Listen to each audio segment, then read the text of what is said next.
রাসূলুল্লাহ সাল্লাল্লাহু আলাইহি ওয়াসাল্লামের হাদিস, তিনি এখানে বলতেছেন ইন্না শাইতানা ইয়াবলুগু মিনাল ইনসানি মাবলাগাদ দাম।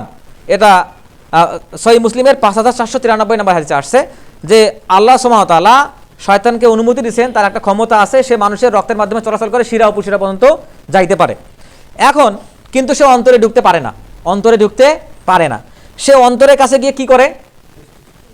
ওয়াসওয়াসিল খান্নাস। ওয়াসওয়াস মানে কি? ফিসফিস। ওয়াসওয়াস মানে ফিসফিস, ফিসফিস করে। আচ্ছা, খারাপ কাজগুলোর প্ল্যান কি মানুষ প্রকাশ্যে করে নাকি গোপনে করে? আজকে লিচু চুরি করতে যাবো, কানে কানে কয়, নাকি মাইকে ঘোষণা দিয়ে করে? করে না তো। তো ওয়াসওয়াসা মানুষ ফিসফিস করেই দেয়, সে মনের কাছে গিয়ে ফিসফিস করে, মনের ভেতর ঢোকার অনুমতি নাই।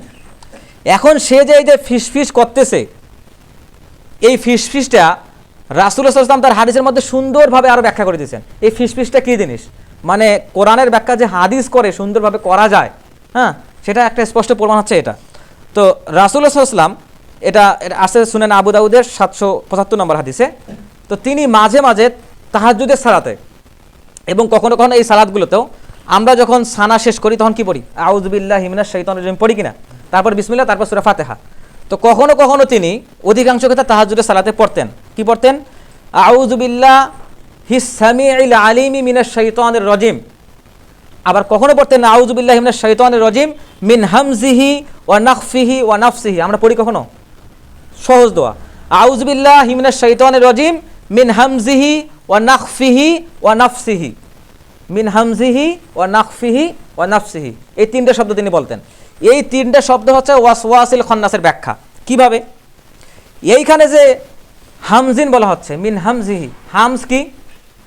ওয়াইলুল লিকুল্লি হুমাজাতিল লুমাজা। হামস, হুমাজাতিল লুমাজা, হামস। যারা প্রকাশ্যে এবং গোপনে মানুষের কি করে? গীবত শিকায়াত করে, মানুষের বিপক্ষে বলে, মানুষের গীবত করে, তাদের কথা বলা হচ্ছে। হামস মানে হচ্ছে প্ররোচনা, কুমন্ত্রণা, এই হামস মানে। যেমন আল্লাহ সুবহানাহু ওয়া তাআলা বলতেছেন ওয়াকুর রব্বি আউযু বিকা মিন হামাযাতিশ শায়াতিন।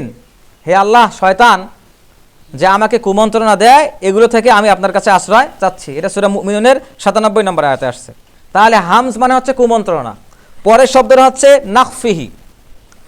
নাখফিহি শব্দের অর্থ এটা এমন কুমন্ত্রণা যেখানে মন্ত্র পাঠ করা হচ্ছে। মন্ত্র পাঠ করা মানে সালাফগণ এই নাকফি শব্দটাকে বলছেন, নাকফ হচ্ছে শয়তানের কবিতা, গুনগুন করে অন্তরের কাছে গিয়ে সে কবিতা বলে, গান গায়, মন্ত্র পাঠ করে শোনায়, এটা হচ্ছে নাকফিহি। এরপরে শব্দ আছে ওয়ানাফসিহি। নাফস কি? নাফস হচ্ছে ওয়ামিন শাররিন নাফাসাতি ফিল উকাদ। নাফাসা এটা হচ্ছে ওয়ানাফসিহি। ওয়ানাফসি মানে হচ্ছে ফুৎকার দেওয়া, মানে প্রথমে সে কুমন্ত্রণা দিছে যে এটা কর, যখন আকৃষ্ট হয় না অন্তর তখন সে কবিতা গান বলছে, গান বলে অন্তরকে আকৃষ্ট করার চেষ্টা করছে, ওয়ানাকফিহি। এরপর সে কি করছে? তারপরেও যখন কাজ হইল না তখন মন্ত্র পড়ে, যেমন আমরা কোরআন হাদিস মোতাবেক যে ঝাড়ফুঁকগুলো করা হয়, সূরা ফাতিহা পড়ে পানিতে ফু দিলে খেয়ে ফেললো, ফু দেয় কি না? ফু দেয়। এরপর কি করে? যুদ্ধে যাইতে হবে, যে যুদ্ধে আলী রাদিয়াল্লাহু আনহু কামুজ দুর্গের কপাট ভেঙে ফেললেন টেনে, তো সেই যুদ্ধে যাবে। রাসূলুল্লাহ বললেন যে আগামী দিন আমি এমন একজনের হাতে আল্লাহর নিশান দেব যার হাতে আল্লাহ বিজয় দান করবেন। তো দেখা গেল যে পরের দিন আলী রাদিয়াল্লাহু আনহু আসলেন, সবার প্রথমে তার চোখের সমস্যা ছিল। রাসূলুল্লাহ কি করলেন? দোয়া পড়ে মুখে থুতু দিয়ে লাগাই দিলেন, চোখ ভালো হয়ে গেল। থুতু দিলেন কিনা? আমরা সূরা পড়ে দোয়া পড়ে পানিতে ফু দেই কিনা? তখন সে ওমিন শাররিন নাফাসা, তখন সে ফু দেয়, মানে এতক্ষণ মন্ত্র পড়া উস্কানি তুস্কানি যত দেওয়া হয়ে গেছে, এবার সেই মন্ত্র একসাথে করে মন্ত্রে ফু দেয়। শেষ অস্ত্র আর কি তা। তখন এটা যখন তার শেষ অস্ত্র, রাসূলুল্লাহ সাল্লাল্লাহু আলাইহি ওয়াসাল্লাম সেই অস্ত্র থেকেই, সেই অস্ত্রের বিপক্ষে আমাদেরকে ঢাল হিসেবে শিক্ষা দিচ্ছেন, আউযু বিল্লাহি মিনাশ শাইতানির রাজিম মিন হামজিহি ওয়া নাখফিহি ওয়া নাফসিহি, এই দোয়াটা শিক্ষা দিচ্ছেন। এটা আবু দাউদের 775 নম্বর হাদিসে আসছে। তো এই হচ্ছে মিন শারিল ওয়াসওয়াসিল খান্নাস, হ্যাঁ, ওমিন শারিন নাফাসাতি ফিল উকাদ, এগুলো হচ্ছে ব্যাখ্যা।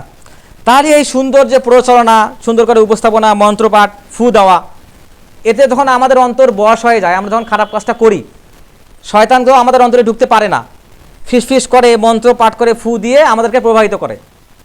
তো যখন আমি বলি যা কাজটা করি ফেলি, তখন কি শয়তানকে ভেতরে ঢোকার অনুমতি দিলাম কিনা? এই দোষটা কার? আল্লাহর নাকি মানুষের? মানুষের দোষ। এখন মানুষ যদি অপরাধ করে এখন বলে যে আল্লাহ লেখছে জন্যই তুমি অপরাধ করছো, তাহলে কি ঠিক হলো না বেঠিক হলো? আল্লাহ শয়তানকে মানুষের অন্তরে ঢোকার অনুমতি দেয় নাই, কিন্তু শয়তান ওয়াসওয়াসা দিবে, সেই ওয়াসওয়াসার বিপক্ষে কিভাবে লড়তে হবে আল্লাহ আমাদের শিক্ষা দিচ্ছেন। আউযু বিল্লাহি মিনাশ শাইতানির রাজিম, আউযু বিল্লাহি মিনাশ শাইতানির রাজিম মিন হামজিহি ওয়া নাফখিহি ওয়া নাফসি, এগুলো আমাদের শিক্ষা দিচ্ছেন। আউযু বিকালিমাতিল্লাহি তাম্মাতি মিন শাররি মা খালাক, কুল আউযু বিরাব্বিল ফালাক, কুল আউযু বিরাব্বিন নাস, এগুলো আমাদের শিক্ষা দিচ্ছেন। তো যখন শিক্ষা দিচ্ছেন, এই শিক্ষাগুলো আমি নাই করে দিয়ে শয়তানের কথা শুনলাম, তো আমারই তো দোষ। এখন এইখান থেকে ওই যে নাস্তিকীয় যে দুষ্টমিগুলা সমাজে হয়, যে আল্লাহ খারাপ পথ সৃষ্টি করছে, খারাপ পথের অনুমতি দিয়েছে জন্য তো আমি করছি, কিন্তু দোষটা তার।